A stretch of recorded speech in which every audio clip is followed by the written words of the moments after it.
په خیر راځي یا په خیر راتلې داسې پټه پوی نظر دې نه لګي ړوند ده ولې څه چلو شو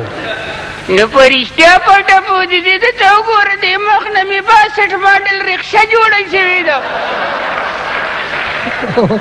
اځه زما چې سم نظر نه لګېدو دا خو رښتیا ده پوزه دې ولې ټوله وینه ده او دا مې د پوزې ګیربکسه ماته ده دا چا سره یې جګړه کړې ده نو په غیرت او په عزت خو هم زما غوندې زلمي وال خوري نه جي دا خو زبادره نښه ده خو دا جګړه دې چا سره کړې ده ښځې سره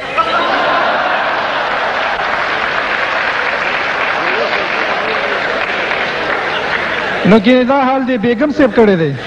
نه د هغې د مینې نښې خو مې لا په ملا پرتې دي نو دا مخ نه دا زړه کرکول چا جوړه کړې دا مې خواښې ښکل کړې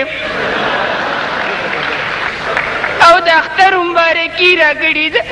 هسې دا خو یې سره ډېره ناجایزه کړې ده بل جي 10 کاله پورې مې د اختر مبارکۍ ته حاجت نشته نه خو پته لګي نو لالا زم ډېر غیرتي ځوانم زم ورته میدان کې ودرېدم یو خواښې ها اوس خره ها ای زما د وړو مور ها میں که تاسو کې لږ عزتي لږ غیرتي لږ پښتو وي او لږ درونوالی دکي نو څو میں دا دې ما منډه کې او ما راواړوې ازې ډېره غټه بهادري دې کړې ده نو آخر پښتو هم څه شی دی لالا دا راته ووایه چې دا جګړه دې په څه کړې ده یاره لالا دا خو مې د قربانۍ په څاروي کړې ده ښه څنګه نو لالا سخر مې ویې ما په 50,000 باندې څاروي اخیستې دي 50,000 پکې ستا حصه ده نو 50,000 حصه مې لالا ورکړه نه ښه دې وکړه نو چې د اختر په ورځ مې کتل نو د پیشو مرسخې یې په ترخ کې نیولې نو ایله د پیشو مرسخې ترخ کې نیولې نو چې څنګه مې سخر واخیستې سخې راوړې نو ها نو بیا نو لالا چې څنګه ملال کو نو مازغه خپې مې تې خواښې وړوې زما خپې او مازغه کمزوري دي ها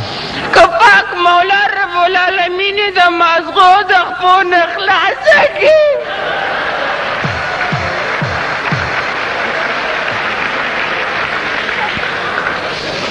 غوښه لالا نوره غوښه مې تې یو اوښي یوړو نو او سرمن مې سخرې یوړو ښه غوښه دې وخوړه یوړه او سرمن دې سخر او تا له څه درکړو ما لیله کې راکوي ځانه پې مچان شي